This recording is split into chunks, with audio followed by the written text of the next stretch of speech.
So, in 2010, there was the Citizens United, now infamous Citizens United ruling at the Supreme Court level. And basically what that ruling said is, hey, any outside groups, any political groups can spend an unlimited amount of money on the electoral process. Now, it's one decision out of many decisions in our Supreme Court's history that basically set in stone this idea that money equals free speech. So, as a direct result of that ruling, it was now open season for new political groups to prop up and start spending on the elections. So, remember, it was 2010 that this decision happened. So what else was happening around 2010? If you guys remember, it was the Tea Party revolution, if you will, where there was a big rise up against Obama. Obama had won in 2008. He was pushing Obamacare. The Fox News was running their propaganda 24/7, and the Democrats got walloped in that election. I mean, they got shellacked, right?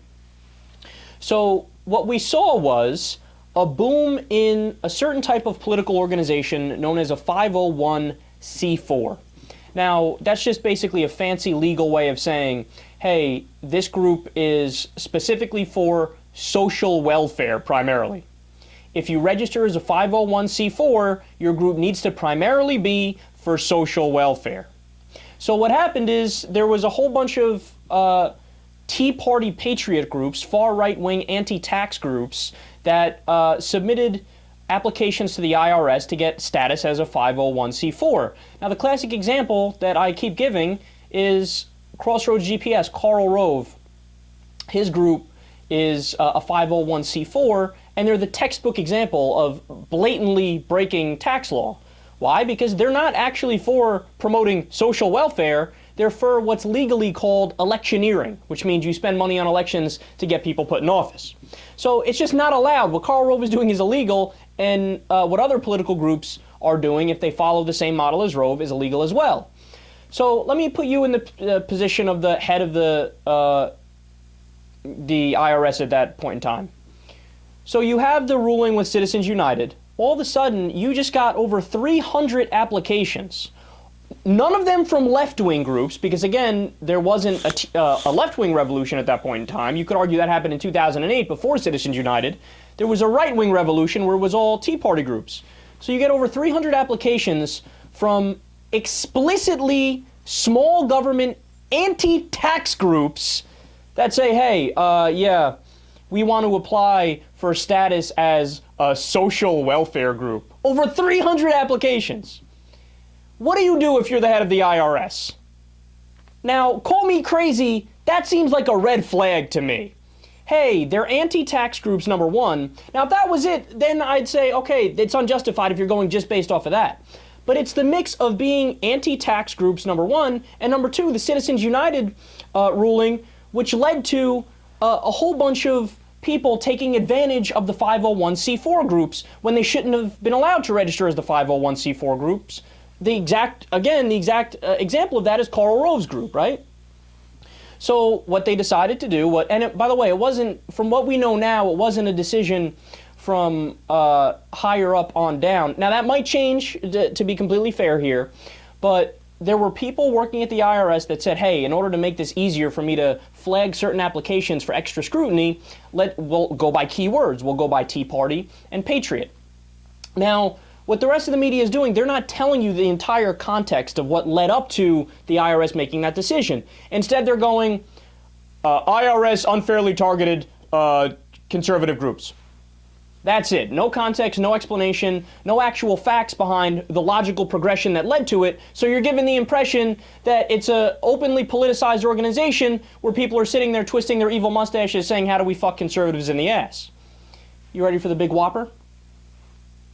You want to know who is the head of the CIA, who calls all the shots? That supposedly was he's the highest in command at the CIA and the lowest that we know of that made a decision. In other words, Obama wasn't involved. Eric Holder supposedly recused himself from the case. I don't know if I believe that. But the head of the IRS, a George Bush appointee. Okay, how can you make claims of politicization, right? George W. Bush appointed the guy. He's not some kind of hard left-wing liberal. Wait, you ready? It gets better. The IRS under George W. Bush. In 2004, the IRS went after the NAACP, auditing the nation's oldest civil rights group after its chairman criticized President Bush for being the first sitting president since Herbert Hoover not to address the organization. Quote, "They are saying if you criticize the president, we are going to take your tax exemption away from you." Politicization of the IRS in a more egregious manner, because there was no logical progression to even get there under the Bush administration. I'm not done yet. All Saints Episcopal Church in Pasadena. IRS threatened to revoke the church's tax-exempt status over an anti-Iraq war sermon the Sunday before the 2004 election. Quote, "Jesus would say, Mr. President, your doctrine of preemptive war is a failed doctrine." So, ranking officials in the Bush administration and the IRS heard about this, and they said, if you want to give speeches on Iraq, that's fine, but we'll just have to take away your tax-exempt status as a church. Not done yet. In 2006, the Wall Street Journal broke the story of how a little-known pressure group called Public Interest Watch, which received 97% of its funding from ExxonMobil, managed to get the IRS to do an open investigation into Greenpeace, the environmental group. So you want to talk about open politicization. Why can I not say that word right? Politicization, there you go, I think that's it, of the IRS. All right, let's have that conversation. This is politicization that is unprovoked. At least this time around, when they targeted conservatives, there was a logical progression and a rational reason to check it out. By the way, I'm not saying it's okay to unfairly target conservatives. If they had looked into the conservatives and found out, hey, they're not doing anything wrong, which they weren't, by the way, and then said, well, let's bring a lawsuit against them anyway. Okay, that's politicization, and I would be on the other side if that was the case all day long. But they didn't do that. And there were no left-wing groups in 2010 that were taking advantage of the 501c4 loophole. If there was, guess what would have happened? The IRS would have looked at the left-wing groups too. No, this is such a non-issue.